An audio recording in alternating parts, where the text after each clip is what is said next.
రోజువారీగా మీరు చూస్తున్న తిట్లు, సవాళ్లు, ఆ వ్యక్తిగత దూషణలు పక్కన పెట్టేయండి. ఎందుకంటే తెర వెనుక తెలంగాణ రాజకీయాల్లో ఇప్పుడు ఒక సరికొత్త అత్యంత వ్యూహాత్మకమైన మైండ్ గేమ్ మొదలైపోయింది. అధికారం కోల్పోయిన తర్వాత గడిచిన 31 నెలలుగా బీఆర్ఎస్ పార్టీ భవిష్యత్ ఏంటి, ఆ పార్టీ తదుపరి అడుగేంటి, ఎలా ఉండబోతుంది అని అందరూ అనుకుంటున్న తరుణంలో ఢిల్లీ వేదికగా ఆ party working president Kalvakuntla Taraka Ramarao గారు చేసిన హాట్ కామెంట్స్ ఇప్పుడు గాంధీ భవన్ పునాదుని కదిలిస్తున్నాయి. భారతవాస్ పొలిటికల్ డెస్క్ నుంచి నేను ఈ రోజు అడుగుతున్న ప్రశ్న చాలా సూటిగా ఉంది. ఇది కేవలం ఇద్దరి నాయకుల మధ్య నడుస్తున్న పర్సనల్ కక్షలా, లేక కోట్లాది మంది తెలంగాణ ప్రజలపై జరుగుతున్న ఒక సిద్ధాంతాల పోరాటమా? కేటీఆర్ గారు జాతీయ మీడియా సాక్షిగా తన సరికొత్త పొలిటికల్ లైన్ ను డిక్లేర్ చేశారు. ఆయన ఏమన్నారంటే, నా పోరాటం ముఖ్యమంత్రి రేవంత్ రెడ్డి అనే వ్యక్తితో వ్యక్తిగతం కాదు, నా ఫైట్ కేవలం ఈ కాంగ్రెస్ ప్రభుత్వ వైఫల్యాలు, వాళ్ళు అవలంబిస్తున్న ప్రజా వ్యతిరేకత వివాదాలపై మాత్రమే అని స్పష్టం చేశారు. కానీ మేము ఆ పైన కనిపించిన స్టేట్మెంట్ ని నమ్మలేదు. హఠాత్తుగా ఈ పర్సనల్ అటాక్ పక్కన పెట్టి ఫ్యూచర్ గా పాలసీ మీద యుద్ధం ప్రకటిస్తామని కేటీఆర్ గారు చెప్పడం వెనుక ఉన్న అసలు నిగడు మాస్టర్ ప్లాన్ ఏంటి? క్షుణ్ణంగా తెర వెనుక మారుతున్న సమీకరణలు ఈ రోజు బట్టబయలు చేయబోతున్నాం. అస్సలు మిస్ అవ్వకుండా మొత్తం చూడండి. అసలు ఏంటి సరికొత్త పొలిటికల్ షిఫ్ట్?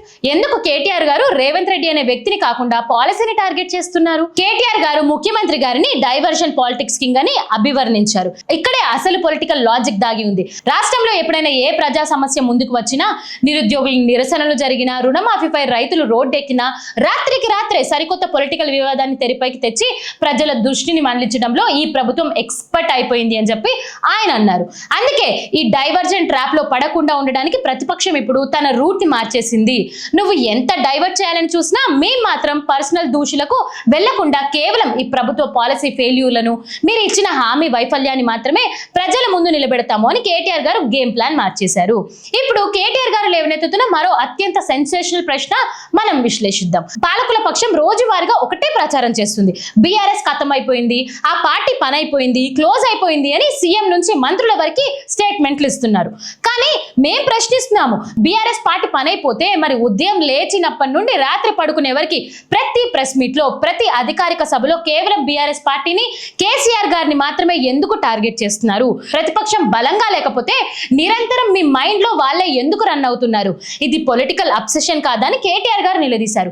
అంటే బయటికి బీఆర్ఎస్ లేదంటూనే లోపల మాత్రం ప్రతిపక్షం లేవనెత్తుతున్న ప్రజా వ్యతిరేకతను చూసి పాలకులు వణికిపోతున్నారనేది ఈ ప్రశ్న ద్వారా స్పష్టమైపోతుంది. ఈ సరికొత్త పాలసీ వర్క్ వెనుక ఉన్న అసలైన గ్రౌండ్ రియాలిటీ ఏంటో ఇప్పుడు చూద్దాం. వ్యక్తిగత విమర్శలు చేస్తున్నప్పుడు అది కేవలం ఇద్దరు లీడర్ గొడవగా మారిపోతుంది. కానీ ఎప్పుడైతే ఒక నిరుద్యోగ సమస్యపై, ఒక రైతు రుణమాఫీపై, ఒక సంక్షేమ పథక వైఫల్యంపై పాలసీ పరంగా ఫైట్ చేస్తారో అది నేరుగా సామాన్య ప్రజల కడుపు మంటతో కనెక్ట్ అయిపోతుంది. ఇలాంటి సమయంలో పాలకులు ఇద్దరు సమాధానంగా ఉండాలి. ఎందుకంటే పాలసీ వైఫల్యాన్ని కప్పిపుచ్చుకోవడానికి పర్సనల్ అటాక్స్ పని చేయవు. ఈ ప్రశ్నలు ఏ న్యూస్ ఛానల్ అడగదు. ఎందుకంటే వాళ్ళకి కేవలం పొలిటికల్ డ్రామాలు, పొలిటికల్ చేజింగ్లు చూపించడంలో చాలా బిజీగా ఉండిపోతున్నారు. కానీ భారతవాస్ ప్రజాపక్షాన్ని నిలబడి అడుగుతుంది, ఈ సరికొత్త పాలసీ యుద్ధంలో సామాన్య తెలంగాణ పౌరుడికి దక్కబోయే న్యాయం ఎంత? ఢిల్లీ వేదికగా కేటీఆర్ గారు ప్రయోగించిన ఈ పాలసీ అస్త్రం రేవంత్ రెడ్డి గారి డైవర్షన్ పాలిటిక్స్ కి ఒక పెద్ద చెక్ మేట్ అనే చెప్పాలి. వ్యక్తిగత కక్షలను పక్కన పెట్టి ప్రజా సమస్యలపై ఫోకస్ మళ్లించిన ఈ సరికొత్త వ్యూహం మొదటి అడుగు మాత్రమే. కానీ కథ ఇక్కడతో ముగియలేదు, ఇది కేవలం ఆరంభం మాత్రమే అని చెప్పారు. ఈ పొలిటికల్ షిఫ్ట్ వెనుక ఉన్న అసలైన రెండో కోణం, అసలు కేటీఆర్ గారు ఢిల్లీ వేదికగా జాతీయ పార్టీలైన కాంగ్రెస్, బీజేపీ కేంద్ర నాయకత్వాలపై గురిపెట్టిన ఆ తదుపరి మిసైల్ ఏంటి? తెలంగాణ ప్రయోజనాల కోసం జాతీయ స్థాయిలో మారుతున్న పొలిటికల్ సమీకరణలు ఏంటి? ఆ సంచలన నిజాలు ఏంటి అనేది ఇప్పుడు మనం బట్టబయలు చేయబోతున్నాం. పాలకుల గుండెలో అసలైన భయం పుట్టిస్తున్న గాంధీ భవన్ వర్గాల తీవ్ర కలకలం రేపుతున్న ఆ రెండవ కోణాన్ని ఇప్పుడు మనం లోతుగా విశ్లేషించబోతున్నాం.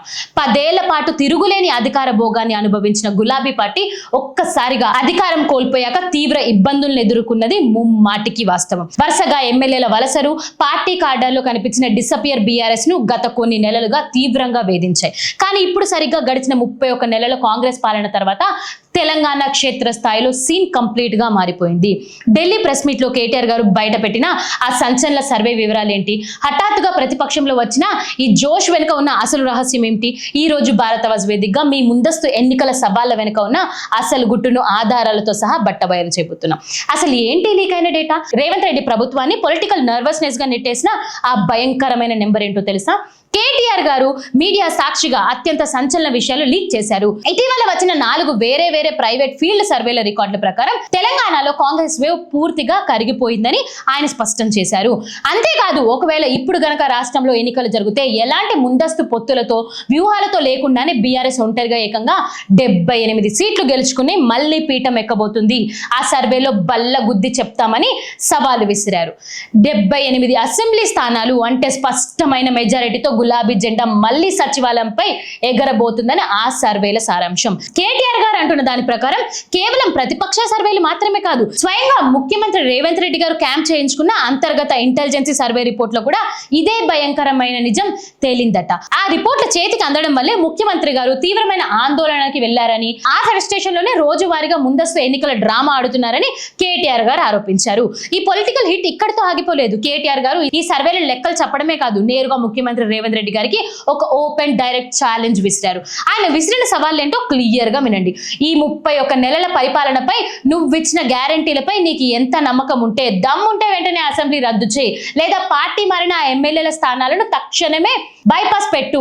అది కాదంటే పెండింగ్ లో ఉన్న లోకల్ బాడీ ఎలక్షన్స్ ఫేస్ చేయండి. ప్రజాక్షేత్రంలో ప్రజలు ఎవరి వైపు ఉన్నారో తేల్చుకుందామని నిలదీశారు. అంటే దీని ద్వారా ఏం చెప్పాలనుకుంటున్నారంటే, ఇప్పుడు తెలంగాణలో పరిస్థితి ఏంటి అని నీకు క్లియర్ గా తెలియాలి అని అంటే గ్రౌండ్ లోకి వచ్చాడు అని చెప్పి క్లియర్ గా కేటీఆర్ గారు రేవంత్ రెడ్డి గారికి ఛాలెంజ్ విసురుతున్నారు. ఇది సాధారణంగా విమర్శ కాదు, నేరుగా ప్రజా తీర్పును కోరుతూ విసిరిన అలైన్మెంట్ కూడా. 10 ఏళ్ల కేసీఆర్ పాలన విలువేంటో, ఈ 31 నెలల కాంగ్రెస్ రివర్స్ గేర్ పాలన చూశాక ప్రతి కామన్ మ్యాన్ కు కళ్ళ ముందు కనపడుతుంది. ప్రజలు స్వయంగా మార్పు కోరుకుంటున్నారని బీఆర్ఎస్ బలంగా నమ్ముతుంది. ఇచ్చిన హామీలు నెరవేర్చకపోక నిరుద్యోగులను, రైతులను రోడ్డుపైకి నెట్టి ఈ ప్రభుత్వం కౌంట్ డౌన్ స్టార్ట్ అయింది అని ప్రతిపక్షం గర్జిస్తుంది. మేం ప్రశ్నిస్తున్నాం, ఈ 78 సీట్ సర్వే నిజం కాదా అనేది పక్కన పెడితే ప్రతిపక్షం విసిరిన ఈ సవాలుకు కాంగ్రెస్ ప్రభుత్వం దగ్గర సమాధానం ఉందా? ఒకవేళ తమ పాలనపై అంత నమ్మకం ఉంటే పార్టీ మారిన ఎమ్మెల్యేలతో రాజీనామాలు చేయించి ఉప ఎన్నికలు వెళ్ళడానికి ప్రభుత్వం ఎందుకు వెనకాడుతుంది? లోకల్ బాడీ ఎన్నికలు ఎందుకు వాయిదా వేస్తూ వస్తున్నారు? ఇలాంటి ప్రశ్నలు ఏ న్యూస్ ఛానల్స్ అడగవు. ఎందుకంటే వాళ్ళకి కావాల్సింది ప్రెస్ నోట్లు చదవడం మాత్రమే అండ్ టీఆర్పీలు చూసుకోవడం మాత్రమే. కానీ భారతవాస్ ప్రజాపక్షాన్ని నిలబడి అడుగుతుంది, ఈ 31 నెలల రివర్స్ గేర్ పాలనపై సామాన్య ఓటర్ తీర్పు ఎలా ఉండబోతుంది? ఈ 78 సీట్ సర్వే బాంబు మరియు ముందస్తు ఎన్నికల సవాలు తెలంగాణ రాజకీయాల్లో కంప్లీట్ గా వేడిని పెంచేశాయి. 31 నెలల పాలన తర్వాత సామాన్యుడి మనసులో ఏం నడుస్తుందనేది ఈ ఛాలెంజ్ ద్వారా స్పష్టమైపోతుంది. కానీ ఈ పాలసీ యుద్ధం ఇక్కడితో ఆగిపోలేదు. ఇక రాబోయేది అసలు విషయం. అసలు ఈ ఢిల్లీ పర్యటనలో కేటీఆర్ గారు కాంగ్రెస్ బీజేపీల కేంద్ర నాయకత్వంలో మ్యాచ్ ఫిక్సింగ్ పాలిటిక్స్ పై సాధించిన ఆ తదుపరి మిసైల్ ఏంటి? జాతీయ స్థాయిలో నలుగుతున్న ఆ గుప్త వ్యూహాలు వెనక ఉన్న అసలు రహస్యం ఏంటి అనేది, ఆ సంచలన ఎక్స్క్లూజివ్ ఏంటి అనేది ఇప్పుడు చూద్దాం. పొలాలలో పంటలు ఎండిపోతున్నాయి, రైతుల కళ్ళల్లో కన్నీళ్లు కారిపోతున్నాయి, కానీ మన నదుల్లో మాత్రం నీళ్లు పుష్కలంగా ప్రవహిస్తున్నాయి. ఒకవైపు కరువులో రాష్ట్రం వణిగిపోతుంటే కోట్లు పెట్టి కొన్న మోటార్ స్విచ్లు మాత్రం బంద్ చేస్తున్నాయి. ఈ రోజు ఢిల్లీ వేదికగా కేటీఆర్ గారు కాంగ్రెస్ ప్రభుత్వాన్ని కడిగి పారేస్తున్నారు. యువత తెలంగాణను షేక్ చేసే ఒక అత్యంత సంచలనాత్మకమైన టెక్నికల్ పాయింట్ ని తెరపైకి తెచ్చారు. ఇది కేవలం ప్రాజెక్ట్ వివాదం కాదు, మన కళ్ళ ముందు పాలకుల రాజకీయ కక్షల కోసం తెలంగాణ కరువు కోటలను నెట్టేస్తున్న ఒక భయంకరమైన సత్యం కూడా ఇదే. ప్రస్తుత కరువు పరిస్థితుల్లో కన్నెపల్లి పంప్ హౌస్ దగ్గర గోదావరి నది ప్రవాహం కనీస మట్టం కంటే ఏకంగా 4 మీటర్లు ఎక్కువగా, అంటే 97 మీటర్ల వద్ద ఉద్రిష్టంగా ప్రవహిస్తుంది. సరే, ప్రభుత్వ పంపులను ఆన్ చేయకపోవడం వెనుక ఉన్న అసలు రహస్యం ఏమిటి? కేటీఆర్ గారు దీన్ని ఒక సాధారణ పరిపాలన లోపం అనలేదు. ఇది ఒక ప్రభుత్వం చేస్తున్న ఒక భయంకరమైన ఉద్దేశపూర్వక క్రిమినల్ నేరమని గర్జిస్తున్నారు. కేసీఆర్ పై తమకున్న రాజకీయ ద్వేషాన్ని తీర్చుకోవడం కోసం అధికార ప్రభుత్వం ఉద్దేశపూర్వకంగా తెలంగాణను కరువు వైపు నెట్టేస్తుందని ప్రతిపక్షం ఆరోపిస్తుంది. ఈ పొలిటికల్ అండ్ టెక్నికల్ వార్ వెనుక ఉన్న అసలు గుట్టేంటో ఈ రోజు క్షుణ్ణంగా ఆధారాలతో సహా మాట్లాడుకుందాం. అసలు కేటీఆర్ గారు ఇచ్చిన టెక్నికల్ రోడ్ మ్యాప్ ఏంటి? ప్రభుత్వం చెప్తున్న సాకుల్లో ఉన్న అబద్ధాలు ఏంటి? పాలకుల రోజువారీగా నేషనల్ డ్యామ్ సేఫ్టీ అథారిటీ పేరు చెప్తూ చేతులు ఎత్తేస్తున్నారు. కానీ కేటీఆర్ గారు రాజ్యబద్ధమైన రూల్ బుక్ తీసి మరీ గుర్తు చేశారు. ఎన్డీఎస్ఏ అనేది కేవలం ఒక సలహా ఇచ్చే అడ్వైజరీ బోర్డు మాత్రమే. ప్రాజెక్టు పై పూర్తి నిర్ణయాధికారం, ఆపరేషన్స్ మరియు యాజమాన్య హక్కులు 100కు 100% తెలంగాణ ప్రభుత్వానిదే. ఇక అసలైన జియోగ్రాఫికల్ లాజిక్ చూడండి. మేడిగట్ట బ్యారేజ్ కి ఈ కన్నెపల్లి పంప్ హౌస్ కి ఏకంగా 14 కిలోమీటర్ల దూరం ఉంది. అంటే మేడిగట్టుతో ఎలాంటి సంబంధం లేకుండా, అక్కడ ఒక్క గేటు కూడా మూయాల్సిన అవసరం లేకుండా కేవలం కన్నెపల్లిలో ఉన్న మోటార్ స్విచ్ ఆన్ చేస్తే చాలు రోజుకు 1 TMC చొప్పున రాబోయే 100 రోజుల్లో ఏకంగా 200 టీఎంసీల నీటిని లిఫ్ట్ చేయొచ్చు. ఈ మాట మేము చెప్పడం లేదు. రాష్ట్రాన్ని రక్షించుకోవాలన్న రిటైర్డ్ ఇంజనీర్లు స్వయంగా ప్రభుత్వానికి లిఖితపూర్వకంగా లేఖలు రాశారు. ఆ నీటి mid minor, lower minor, Mallanna Sagar, Kondapochamma సాగర్లను కంప్లీట్ గా నింపి తెలంగాణను కరువు నుంచి కాపాడుకోవచ్చని టెక్నికల్ గా నిరూపించిన ముఖ్యమంత్రి రేవంత్ రెడ్డి గారు ఎందుకు మోటార్ను ఆన్ చేయడం లేదు? కేవలం కేసీఆర్ గారికి ఎక్కడ క్రెడిట్ వస్తుందోనని రాజకీయ కక్షతో రైతుల నోళ్లు కొట్టడము ఎంతవరకు న్యాయం? రైతులకి సాగునీరు ఇవ్వడం చాతకాక పాలకుల మైకులకు ముందు వచ్చి వాడుతున్న భాష ఏంటో ఒక్కసారి గమనించండి. ఎండిపోతున్న పొలాలకు నీళ్లు అడిగితే విపక్ష నేతలను కోసి వాళ్ళ రక్తాన్ని పొలాల్లో చల్లితే పంటలు పండుతాయని స్వయంగా ముఖ్యమంత్రి గారు మాట్లాడటము ఆయన లోపల ఉన్న తీవ్రమైన క్రిమినల్ మైండ్ సెట్ కు నిదర్శనమని కేటీఆర్ గారు మండిపడుతున్నారు. ఇది ఒక ప్రజాస్వామ్య పాలకుడు భాష. నీళ్లకు బదులు రక్తాన్ని ఇస్తారా? రైతు బంధు రాక, రుణమాఫీ కాక చేతికొచ్చిన పంటలు ఎండిపోతుంటే రైతు కడుపు మంట చల్లార్చింది పోయి ఇలాంటి హింసాకరమైన వాక్యాలతో డైవర్జన్ పాలిటిక్స్ చేయడం పాలకుల అహంకారానికి పరాకాష్ట. కాళేశ్వరం ప్రాజెక్ట్ ని ఒక ఏటీఎం గా వాడుకున్నారని గతంలో విమర్శించిన వాళ్ళు ఇప్పుడు అదే ప్రాజెక్ట్ ద్వారా నీళ్లు ఇచ్చే అవకాశం ఉన్నా స్విచ్ చేయకుండా రాష్ట్రాన్ని ఎందుకు ఎడారిగా మారుస్తున్నారు?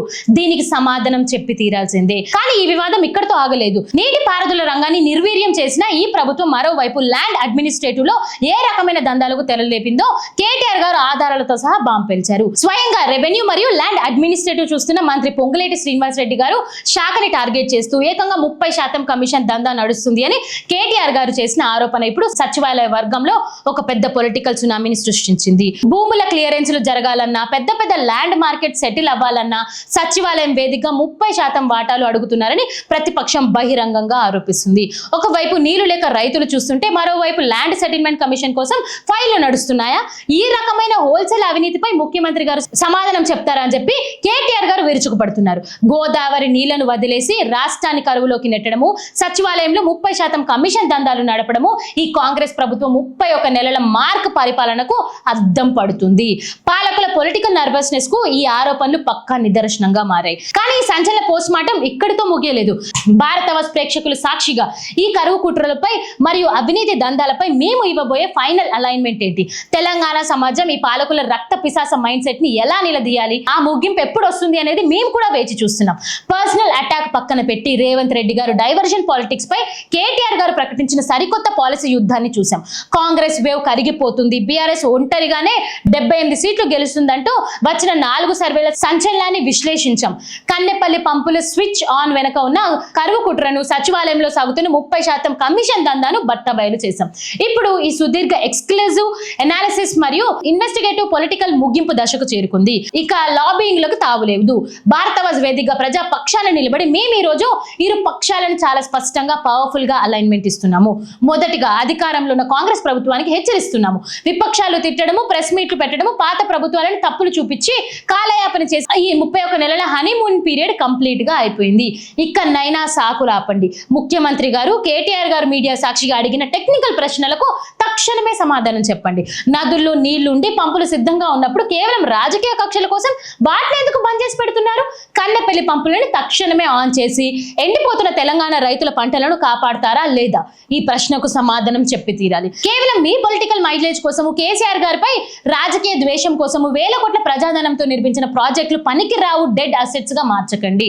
రైతుల నోళ్లు కొడుతూ రాష్ట్రాన్ని కరువులోకి నెడితే ఆ ఆక్రోశం మీ కుర్చీలను కదిలించడం ఖాయం. ఇక ఇదే వేదిక నుంచి ప్రతిపక్ష బీఆర్ఎస్ పార్టీ కూడా మా డిమాండ్ చాలా క్లియర్ గా ఉంది. కేవలం ఏసీ రూమ్ లో కూర్చొని హైదరాబాద్ లో ప్రెస్ మీట్ పరిమితం కాకుండా నిజంగా ప్రజల్లో మళ్ళీ కోల్పోయిన నమ్మకం కలగాలి అని అంటే తక్షణమే క్షేత్ర స్థాయికి వెళ్లి ప్రజల కష్టాల భాగ్యస్వామ్యులు కండి. బహుశా అందుకేనేమో కేటీఆర్ గారు ఢిల్లీ వేదికగా ఒక సంచలన ప్రకటన చేశారు. వచ్చే ఏడాది నుంచి తానే స్వయంగా రాష్ట్ర వ్యాప్తంగా భారీ పాదయాత్రను చేపడతామన్నట్టు ఒక పక్కా గడువు విధించారు. తెలంగాణ సెంటిమెంట్ గా 22 ఏళ్ల టీఆర్ఎస్ అస్తిత్వాన్ని ఏ శక్తి కూడా ప్రజల గుండెల నుంచి తుడిచివేయలేదు అని ఆయన చెప్పిన గంభీరమైన మాటలు క్షేత్ర స్థాయిలో ఎంతవరకు వర్కౌట్ అవుతున్నాయో, క్యాడర్ లో ఎంతవరకు జోస్ తెస్తాయో రాబోయే రోజుల్లో తేల్చి చెప్పాల్సింది. పాలకుల వైఫల్యాన్ని ఎండగట్టడంతో ప్రతిపక్షంగా మీ బాధ్యతలు ప్రజల మధ్యనే నిరూపించుకోండి. ప్రియమైన భారతవాజ్ వీక్షకులారా, ఈ సుదీర్ఘ పొలిటికల్ ఎక్స్క్లూజివ్ ఇప్పుడు మీ ప్రజా న్యాయస్థానంలో ఉంది. కేటీఆర్ గారు ముఖ్యమంత్రి రేవంత్ రెడ్డి గారికి విసిరిన ఈ ముందస్తు ఎన్నికల ఎన్నికల ఛాలెంజ్ సరైనదేనా? కాంగ్రెస్ వేవ్ తెలంగాణలో నిజంగానే తగ్గిపోతుందా? మన రైతుల్ని కాపాడడానికి కన్నెపల్లి పంపులు ప్రభుత్వం వెంటనే ఆన్ చేయాలా వద్దా? ఏం మాత్రం భయపడకుండా ధైర్యంగా కింద కామెంట్ సెక్షన్ లో ఖచ్చితంగా మీ అభిప్రాయాన్ని మెన్షన్ చేయండి. ఈ వీడియోని తెలంగాణలో ప్రతి ఒక్క పొలిటికల్ ఫాలోవర్ కి, ప్రతి రైతుకి మరియు ప్రతి ఒక్కరికి ఈ వీడియోని షేర్ చేయండి. అందరినీ ఆలోచింపజేయండి. పొలిటికల్ స్క్రీన్ వెనుక జరుగుతున్న అసలు వ్యూహాలని, పాలకుల అణిచివేతను నిలదీస్తూ నికారసు ప్రజాపక్షాన నిలిచే ఏకైక నిర్భయ గొంతుగా భారతవాజ్ ఎప్పుడు నిలబడుతూనే ఉంటుంది. ఇలాంటి మరిన్ని వీడియోస్ కోసం చూస్తూనే ఉండండి భారతవాజ్. జై హింద్.